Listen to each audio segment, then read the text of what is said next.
दोस्तों, जब भगवान श्री राम वनवास गए तो उन्होंने वहां अनेक राक्षसों का वध किया था।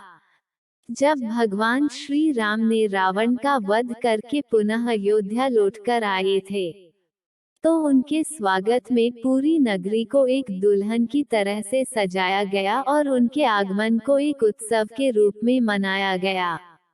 अयोध्या आने के बाद माता सीता को इस बात का ख्याल आया कि वन में जाने से पूर्व उन्होंने मां सरयू अर्थात सरयू नदी से यह वादा किया था कि यदि वे अपने पति और देवर के साथ सकुशल अयोध्या वापस आ जाएंगे तो सरयू नदी की पूजा अर्चना करेंगे।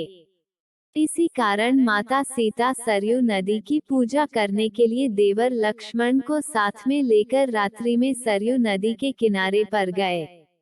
माता सीता ने पूजा करने के लिए लक्ष्मण से जल लाने के लिए कहा। जल लाने के लिए लक्ष्मण जी जैसे ही घड़ा लेकर सरयू नदी में उतरे कि वे जल भरने ही वाले थे कि नदी से एक अघासुर नामक राक्षस निकला।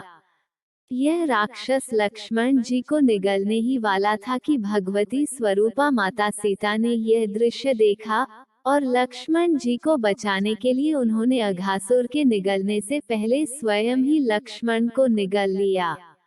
माता सीता ने जैसे ही लक्ष्मण जी को निगला कि उनका शरीर जल बनकर गल गया था।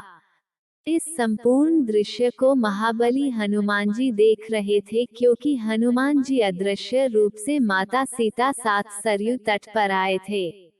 उसके बाद हनुमान जी ने उस तन रूपी जल को एक घड़े में भरकर भगवान श्री राम के सम्मुख ले लाए और सारा वृतांत श्री राम को सुनाया।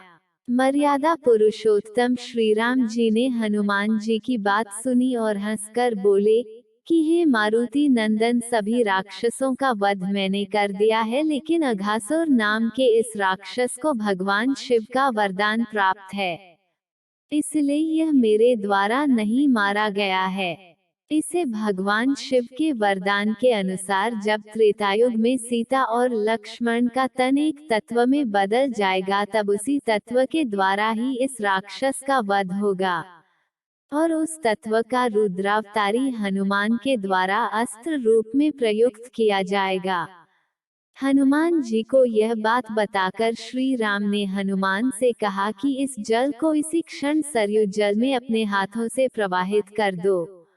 इस जल के सरयू के जल में मिलने से अघासुर का वध हो जाएगा और इसी के साथ ही सीता तथा लक्ष्मण पुनः अपने शरीर को प्राप्त कर सकेंगे। श्री राम के अनुसार हनुमान जी ने घड़े के जल को गायत्री मंत्र से अभिमंत्रित करके सरयू नदी के जल में डाल दिया।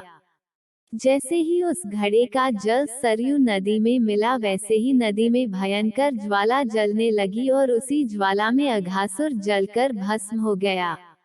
अघासुर के वध के पश्चात सरयू माता ने पुनः माता सीता और लक्ष्मण जी को उसी अवस्था में जीवित कर दिया।